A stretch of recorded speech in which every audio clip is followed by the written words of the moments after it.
As we continue to discuss fly fishing on today's program, Pudge Kleinkauf, the owner of Women's Fly Fishing in Alaska, is with us. How are you doing? I'm doing just great. You know, Pudge, the fastest growing portion of the great outdoor hunting and fishing participants is women. And you're doing your role in making sure that more women find out the wonders of fly fishing, correct? Yes, absolutely. I've been doing it this is my 25th year in business, Mike.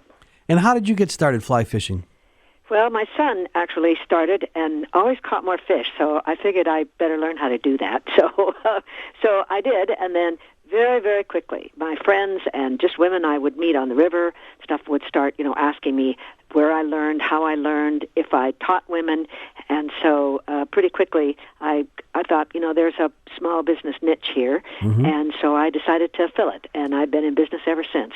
Well, that's excellent. People can go to womensflyfishing.net and find out how to take advantage of your expertise. Now, what you do is you get small group trips going, and you not only teach them how to fish with a fly rod, but then you guide them on an excursion, correct? Yes. We have basic classes. I have a 4-day, 4-night on-the-water fly fishing school. Only one lesson inside. The rest of the time they're having, all their learning out on the water. And then I have a guide service for women and with some of my trips also for couples. It kind of depends, on sort of what the sleeping arrangements are. But I take women to about 10 to 12 different locations around Alaska every summer. And then in the winter, to Mexico and Argentina. All right. Now, we're talking with Pudge Kleinkauf. She owns Women's Fly Fishing. You can check her out at womensflyfishing.net. Let's talk about the different places that you fly fish. Let's compare and contrast fishing in Alaska to that of Argentina and Mexico. Well, Mexico, of course, is saltwater fly fishing, and many, many people who take up fly fishing have never tried or thought about saltwater fly fishing, and that would be using a fly rod for fish species like marlin and tuna and dorado. That's really very awesome. So that's kind of totally different. Heavier rods, bigger flies. But my Alaska trips are kind of really the heart and soul of my business. We fish for pretty much everything that swims in Alaska. Salmon, trout, Arctic grayling, char. We have 2 kinds of char in Alaska, pike, and even occasionally sheefish. So my trips, if anyone can visualize the state of Alaska, my trips take me from Nome, which is way northwest, down to Cordova, which is kind of on the arc headed towards Seattle, and I always say in about a dozen places in between. Oh, yeah. Well, what a beautiful life you live, huh? Yeah. See, now Argentina, of course, is the thrill and the excitement of fishing in a new country, in a different country. And, there we fish for trout, rainbows, and brown trout. Now, Alaska has no brown trout at all, anywhere. And so many of my clients are interested in the Argentina trip because it's a nice combination of rainbow trout and brown trout.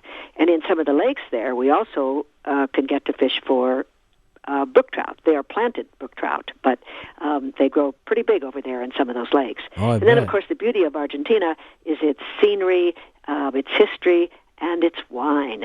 Perfect companion trip. You can go on a wine tasting excursion, do some fly fishing. They also have some incredible, depending on what time of year you go, they have incredible bird hunting in Argentina as well. Yes, they do. I mean, there's a number of other related, like that, outdoor activities that people do in Argentina. I think one of my clients' favorites is also seeing the guanacos, run loose. They're the ones that kind of look like llamas.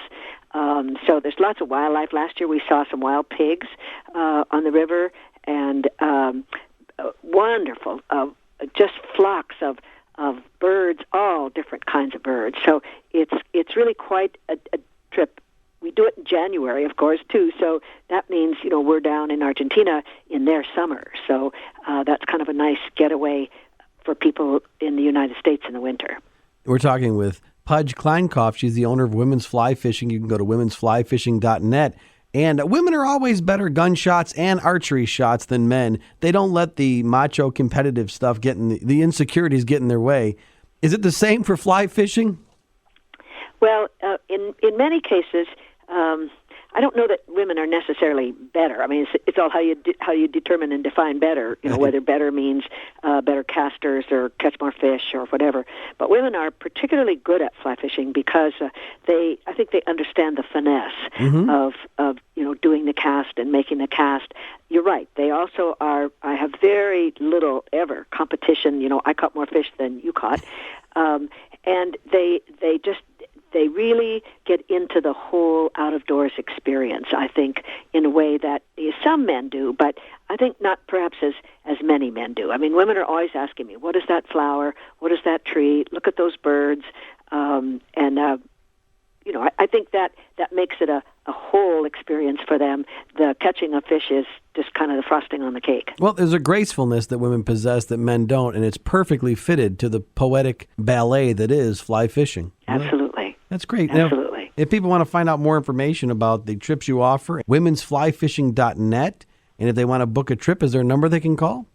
Yep, they can call 907-274-7113, or they can email me. My email is pudge@womensflyfishing.net. We appreciate you being with us, and we'll look forward to having you on the program again soon, Pudge. Okay, thanks, Mike.